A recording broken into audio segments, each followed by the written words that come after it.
রবিবার রামনগর ৭ নং বিধানসভার অন্তর্গত বর্ডার গোলচক্কর কাজীপাড়ায় উপস্থিত ছিলেন বিধায়ক তথা মেয়র দীপক মজুমদার। এই দিনে তিনি এই এলাকায় জনগণের সাথে মত বিনিময় করলেন। জানা যায়, নির্বাচনের আগে জনগণকে যে প্রতিশ্রুতি দিয়েছিলেন সেগুলো সঠিকভাবে জনগণ পেয়েছে কিনা তা খতিয়ে দেখলেন। এছাড়াও ওই এলাকায় জনগণকে সব ধরনের সুযোগ সুবিধা দেওয়া হবে বলে আশ্বস্ত করেন তিনি। এদিন এলাকার বিধায়ক দীপক মজুমদার কাজীপাড়ায় মুসলিম সম্প্রদায় জনগণের সাথে আহার করেন এবং সঙ্গে উপস্থিত ছিলেন মণ্ডল সভাপতি অমিত ভট্টাচার্য। বিধানসভা অন্তর্গত কাজীপাড়ায় আমরা এসেছি।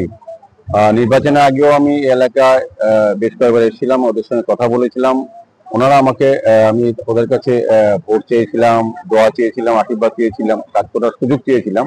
ওরা কিন্তু কথা দিয়েছিল যে আমরা আপনাকে সম্পূর্ণভাবে সহযোগিতা করব, প্রত্যেকটি ভোট আপনি পাবেন এবং আপনাকে আমরা সহযোগিতা। আমরা দেখেছি কাজীপাড়ার যারা এখানে আছেন প্রত্যেকেই কথা রেখেছেন এবং আমি তখন বলেছিলাম যে নির্বাচনের পরে আমি সময় করে আপনাদের কাছে আসবো, আপনাদের যে সমস্যাগুলি আছে তখন শুনে গিয়েছিলেন কিছুটা, সেই সমস্যাগুলি সম্বন্ধে আমরা জানবো এবং সেই সমস্যাগুলি অবশ্যই চেষ্টা করবো এবং আমার বিধায়ক তহবিলের টাকা থেকে প্রথম দিকে এই কাজগুলি কাজীপাড়া কাজ করবো। সেই ক্ষেত্রে আজকে এখানে একটা মধ্যাহ্ন ভোজনের আয়োজন তারা করেছেন।